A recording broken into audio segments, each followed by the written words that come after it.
Apa yang terjadi di Pindrang, Sulawesi Selatan ini sungguh miris. 8 remaja di bawah umur, laki-laki dan perempuan, tertangkap basah menggelar pesta seks. Menerima pengajuan dispensasi menikah dari 7 pelajar di bawah umur. Pasalnya, para pelajar tersebut hamil di luar nikah. Sementara pada 2 tahun sebelumnya, lebih dari 400 pelajar telah mengajukan dispensasi menikah. Halo teman-teman, di sini saya akan berdiskusi tentang topik yang cukup sensitif namun sangat penting. Bahaya pergaulan bebas, akar masalah dan solusi bijak untuk remaja. Pergaulan bebas adalah isu yang sangat relevan di kalangan remaja pada saat ini. Menurut survei BKKBN, ada sekitar 56% remaja pada daerah Bandung sudah pernah mengalami pergaulan bebas. Oleh karena itu, mari kita gali lebih dalam tentang akar masalah dan bagaimana kita bisa mendapatkan solusi yang lebih baik. Bersama saya, Tiara Salsabila, mahasiswa Universitas Widya Tama, Fakultas Ekonomi Bisnis, Program Studi Manajemen, dengan NPM 4022120030. Pada diskusi kali ini, kita akan mendengarkan langsung dari seorang remaja yang sudah pernah mengalami dampak dari pergaulan bebas, serta ada beberapa masukan dari seorang ahli profesional. Karena diskusi ini diupayakan dapat memberikan wawasan serta pembelajaran yang cukup berharga. Untuk memulai diskusi ini, mari kita sambut korban yang sudah disamarkan wajahnya. Kita dapat memanggilnya dengan Nona X, seorang remaja yang bersedia berbagi pengalaman pribadinya dari dampak pergaulan bebas. Terima kasih sudah mengundang saya ke sini. Nona X, bisakah kamu menceritakan bagaimana awalnya kamu terlibat dalam pergaulan bebas ini? Dan apa sih yang memutuskan kamu untuk mengikuti gaya hidup seperti kalangan remaja di sekitar kamu? Awalnya, saya merasa ingin diterima dalam kelompok teman-teman saya. Mereka sering mengadakan pesta, mengonsumsi alkohol, dan melakukan hal-hal yang seharusnya tidak dilakukan, seperti seks bebas. Sebagai remaja, saya merasa ingin terlihat keren, dewasa, dan tidak ketinggalan zaman pada saat itu. Namun, saya mulai merasa menyadari bahwa semua itu bukan hanya memberikan pengaruh buruk bagi kesehatan fisik saya, tetapi juga bagi kesehatan mental saya. Apakah ada teman di sekitarmu yang mempengaruhi keputusan dalam hidup kamu? Iya betul, tekanan dari teman-teman saya memanglah sangat besar.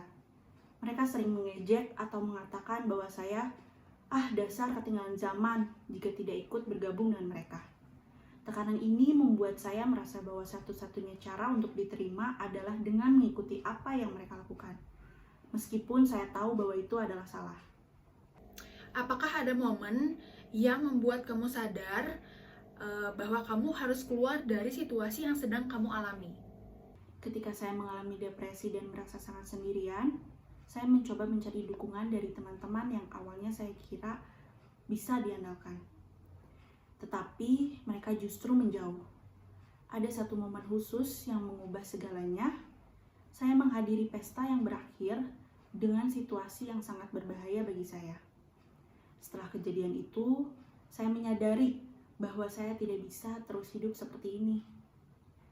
Akhirnya saya memberanikan diri untuk berbicara dengan seorang guru BK di sekolah saya, yang dimana beliau membantu saya memahami bahwa saya tidak lagi sendirian dan masih ada jalan keluar lainnya.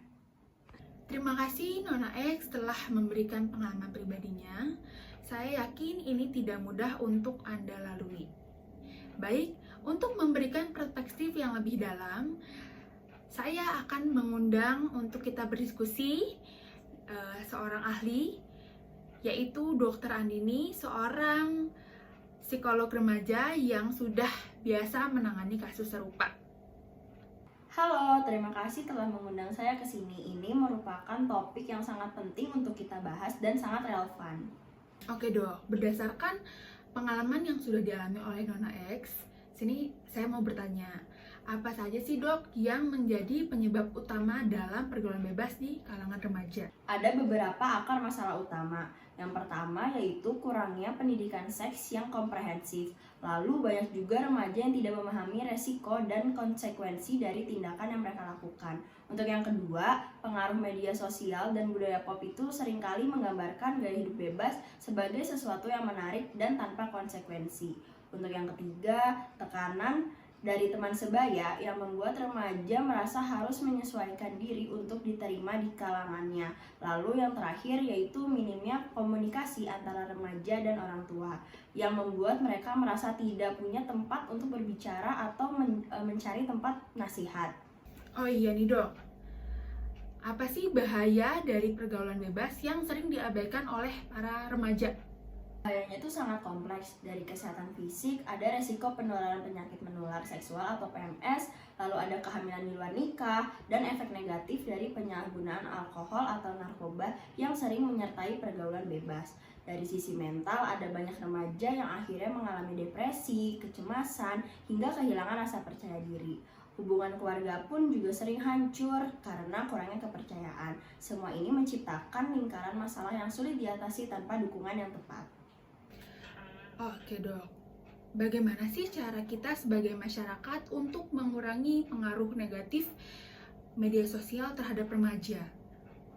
Salah satu caranya adalah dengan meningkatkan literasi digital. Orang tua, guru, dan remaja sendiri perlu diajarkan cara menggunakan media sosial secara bijak. Selain itu, kita perlu mempromosikan konten positif yang memberikan inspirasi dan edukasi. Ini juga menjadi tanggung jawab platform media sosial untuk memfilter konten yang tidak pantas dan memberikan ruang yang lebih banyak untuk diskusi yang sehat. Penting juga untuk mengajarkan remaja tentang nilai-nilai asli, sehingga mereka tidak mudah terpengaruh oleh apa yang mereka lihat secara online.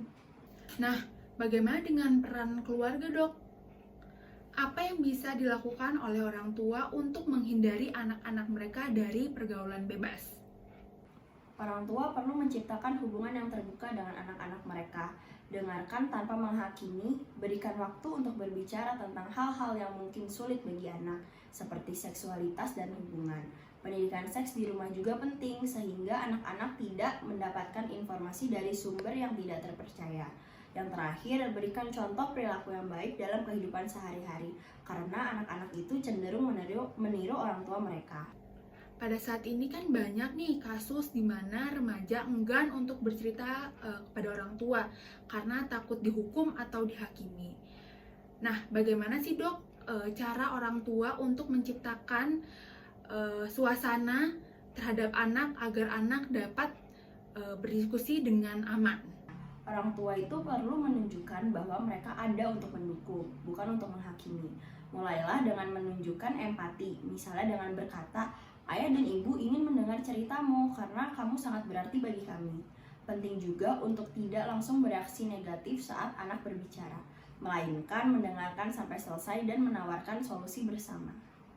Selain dari keluarga, apa peran yang dapat diambil dari masyarakat sekitar dan sekolah, dok? Sekolah bisa memberikan pendidikan seks yang sesuai dan memberikan bimbingan konseling yang mendukung. Program ekstrakurikuler juga dapat menjadi alternatif positif bagi remaja untuk menyalurkan energi mereka. Sementara itu, masyarakat bisa menciptakan lingkungan yang aman dan mempromosikan norma-norma sosial yang positif dan mendukung pengembangan karakter remaja. Nona X, setelah semua yang kamu lalui, apakah ada pelajaran terbesar yang kamu dapatkan? Dan apakah kamu ingin menyampaikan sesuatu terhadap remaja lain di luar sana? Pelajaran yang dapat saya ambil bahwa hidup itu terlalu berharga untuk dihabiskan demi mencari validasi dari orang lain. Jadilah diri sendiri dan berani mengatakan tidak pada hal-hal yang tidak sesuai dengan nilai yang ada di diri kita. Untuk teman-teman remaja yang di luar sana, jangan pernah ragu untuk mencari bantuan jika kamu merasa terjebak. Kamu tidak sendirian, dan selalu ada orang lain yang peduli dan mau membantu. Jika saya bisa melaluinya, kamu pun juga pasti bisa. Oke, itu adalah pesan yang sangat bagus. Terima kasih Nona X atas keberanian kamu untuk berbagi cerita pada diskusi kali ini. Kepada Dr. Anini, apakah ada hal terakhir yang ingin disampaikan? Pergaulan bebas bukan hanya soal moralitas, tetapi juga soal kesehatan fisik dan mental. Penting untuk membangun kesadaran diri dan mendukung satu sama lain untuk membuat pilihan yang lebih baik. Jika ada remaja atau orang tua yang membutuhkan bantuan, jangan ragu untuk mencari profesional yang bisa memberikan panduan. Dan ingatlah, perubahan besar dimulai dari langkah yang kecil. Kesimpulan dari diskusi ini yaitu akar masalah dari pergaulan bebas. Yang pertama, karena lingkungan sekitar. Yang kedua, karena kurangnya pengetahuan tentang dampak dan konsekuensi dari pergaulan bebas. Yang ketiga itu karena tekanan dari teman sebaya. Dan yang keempat itu pengaruh media sosial. Nah, solusi bijak untuk remaja ketika menghadapi pergaulan bebas. Yang pertama, remaja itu harus tahu apa dampak dan resiko serta konsekuensi dari pergaulan bebas. Yang kedua, remaja harus menciptakan lingkungan yang positif karena lingkungan yang positif dapat membantu kita lebih fokus untuk menjalani tujuan hidup. Yang ketiga, remaja harus bijak dalam menggunakan sosial media. Dan yang terakhir, jangan ragu untuk meminta bantuan orang dewasa seperti guru, orang tua, atau konselor jika remaja sudah berada dalam situasi pergaulan bebas. Teman-teman, ingatlah, tidak ada yang lebih berharga dari kesehatan dan kebahagiaan diri kita. Mari kita berkomitmen untuk menjauhi pergaulan bebas.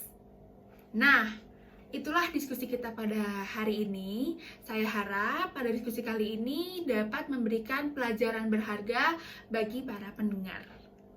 Sekian dari saya, Tiara Sasabila. Bye-bye.